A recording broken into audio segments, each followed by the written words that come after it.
This procedure is for the replacement of a starter on a four-wheel drive Mazda MPV. This happens to be a 1990 model, but the procedure applies to all models from 1989 to 1995. This is a very difficult replacement and should only be attempted by someone with some experience. One of the reasons it's so very difficult, as you can see here, this is the transfer case, or the front differential assembly. And the manufacturers have placed the starter behind this unit. You cannot remove this unit. So the starter is about a foot back behind here, bolted onto the rear flange of the engine block. And the only way to get it out is to release this drive shaft, which goes back to the main transfer case. It's called a forward drive shaft. And then to remove the power steering unit, which is in front of the engine, and then to pull the starter out the front. The bolts that secure the starter are back here to the rear.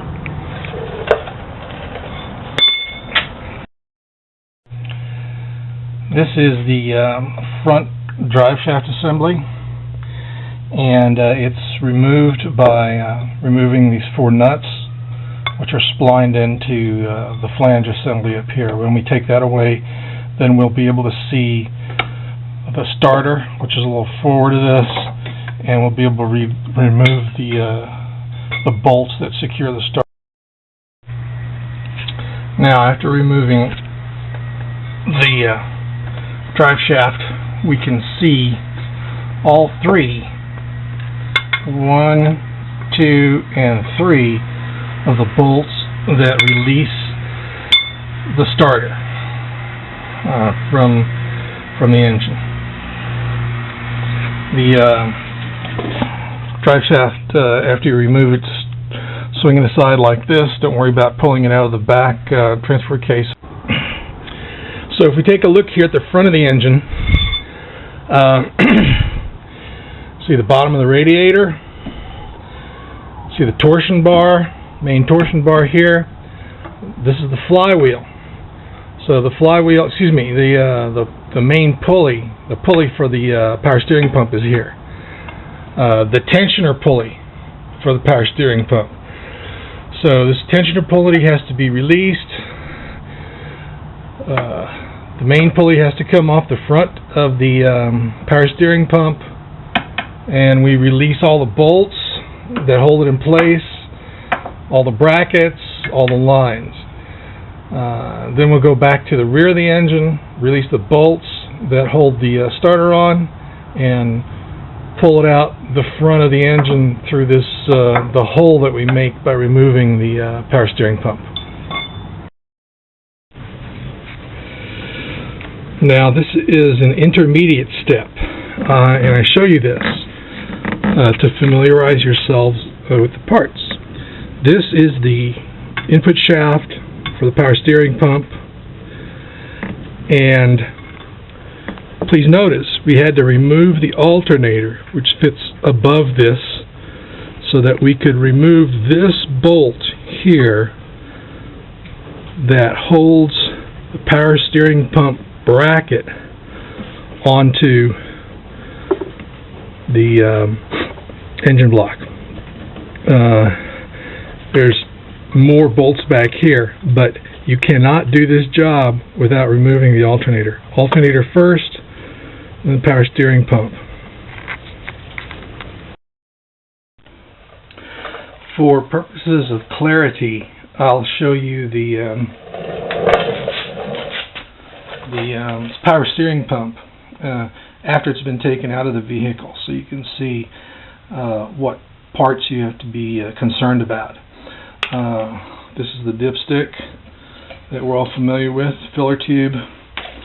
The filler tube is here, the pump proper, and this is the reservoir in the back. Please notice that there is a pipe here for return fluid, and you're going to have to take that off. And right here there's a threaded piece for fluid also, power steering fluid also. You don't need to take these two parts apart. You're going to take them out as one unit.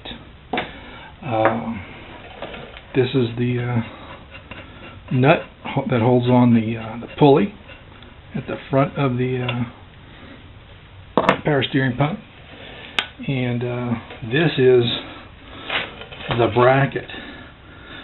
There are 11 bolts that go through this bracket. 11. Alright, and please notice that on the pump you have a nut that is welded onto the reservoir. The bolt that secures this at the top goes through the bracket here and in to that threaded nut.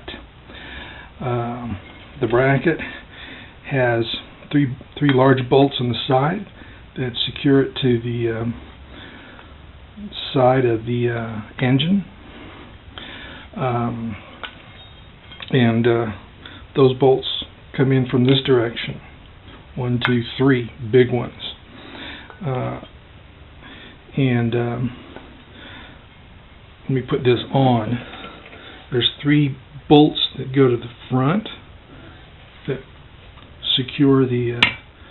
This is how the pump gets secured to the bracket. There's 3 bolts that go through here and made up with those tapped fittings there, and they'll come together just like this. So that's why you have to take off the alternator rests above here. So if you don't take that alternator off, you can't get to this bolt or that bolt. And if you don't take this power steering pump off first, here, here, and here, then you can't get to the lower bolts that secure this to the engine block. So the way you're going to get this out is first remove the alternator above, then you're going to remove that bolt, these bolts, 1, 2, 3. You're going to have these hoses off, that hose and this hose, and then you're going to pull out that unit, which is the power steering pump. This bracket will still be on the side of the engine. Then you're going to have to go in and release all these bolts that hold these on, that hold this bracket onto the side of the engine. Then you can start thinking about getting the starter out.